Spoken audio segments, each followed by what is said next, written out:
నమస్తే అండి, రేవతి వంటలకు స్వాగతం. ఈరోజు మనం చింతకాయలతోటి చిన్న చేపల కూర వండుకుందాం అండి. ముందుగా మనం చేపల్ని శుభ్రంగా చేసి పెట్టుకోవాలండి. మొత్తం తలకాయ దగ్గర ఇలాగా పొట్ట దగ్గర కూడా కోసుకుని లోపలంతా క్లీన్ చేసుకుని పైన కూడా అంతా శుభ్రంగా తోముకుని ఉంచుకోవాలండి. మనం ఒక 1/2 కేజీ చేపలు తీసుకున్నాం కదండి, దానికి ఒక 1/2 కేజీ చింతకాయలు వేసుకుందామండి. అలాగే ఒక 7-8 కాయలు పచ్చిమిరపకాయలు వేసుకోవాలి. ఒక పెద్ద సైజు ఉల్లిపాయ ఒకటి వేసుకోవాలండి. పచ్చిమిరపకాయలు ఉల్లిపాయ కలిపి పేస్ట్ చేసి పెట్టుకోవాలి. అలాగే అల్లం ఎల్లిపాయ 2 స్పూన్లు ధనియాలు, 1 స్పూను జీలకర్ర, ఒక దాల్చిన చెక్క, 7-8 లవంగాలు కూడా పేస్ట్ చేసి పెట్టుకోవాలండి. మనం చింతకాయని ఫస్ట్ ఇలా మజ్జికి కట్ చేసుకోవాలండి. ఇలాగా 2 బద్దల కింద కట్ చేసుకోవాలండి. దీనిలో మనం గింజలు మొత్తం తీసేసుకోవాలండి. గింజలు ఉంటే వగరొచ్చేస్తాయండి. అన్ని కాయలకి ఇలాగా గింజలన్నీ తీసేసుకొని శుభ్రంగా కడుక్కుని మిక్సీలో వేసుకుని పేస్ట్ చేసి పెట్టుకోవాలండి. చింతకాయ ఇలాగా గరుగ్గానే చేసుకోవాలండి. పేస్టు వాటర్ ఏమీ వేయకుండా మామూలుగా మిక్సీలో వేసి ఇలా తిప్పుకుని ఉంచుకోవాలి. ఉల్లిపాయ పచ్చిమిరపకాయ కూడా ఇలా పేస్ట్ చేసి ఉంచుకోవాలండి. అలాగే మసాలా కూడా మనం ఇలా మెత్తగా పేస్ట్ చేసి ఉంచుకోవాలి. మనం ఇప్పుడు కూర ఎలా రెడీ చేసుకోవాలో చూద్దామండి.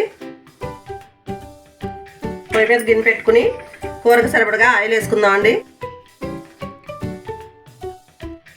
మనం ఇందులో ఇప్పుడు ఉల్లిపాయ పేస్ట్ వేసుకుందామండి. ఉల్లిపాయ మనకి కొంచెం పచ్చివాసన పోయే వరకు ఎగితే సరిపోతుందండి. బాగా రంగు మారే వరకు ఎగక్కర్లేదు. ఇప్పుడు ఇందులో మసాలా వేసుకుందామండి. మసాలా కూడా కొంచెం పచ్చివాసన పోయే వరకు వేద్దామండి. ఇప్పుడు ఇందులో మనం కొంచెం పసుపు వేసుకుందామండి. కారం కూడా వేసుకుందామండి. సాల్ట్ కూడా వేసుకుందామండి టేస్ట్కి సరిపడగా. ఇందులో మనం వాటర్ వేసుకుందామండి.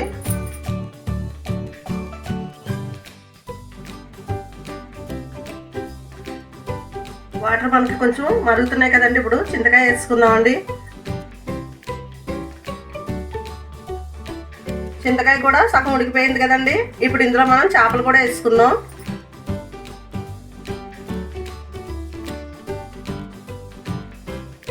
ఇప్పుడు దీని మీద మనం కాసేపు మూత పెట్టుకుందామండి.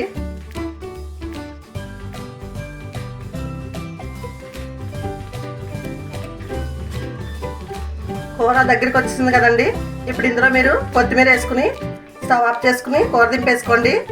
ఎంతో టేస్ట్గా ఉండే చింతకాయ చిన్న చేపలు కూర రెడీ అయిపోయిందండి. మీరు కూడా తప్పకుండా ట్రై చేసి టేస్ట్ చేయండి. ఈ వీడియో కనుక నచ్చితే లైక్ చేయండి, షేర్ చేయండి, సబ్స్క్రైబ్ చేసుకోండి.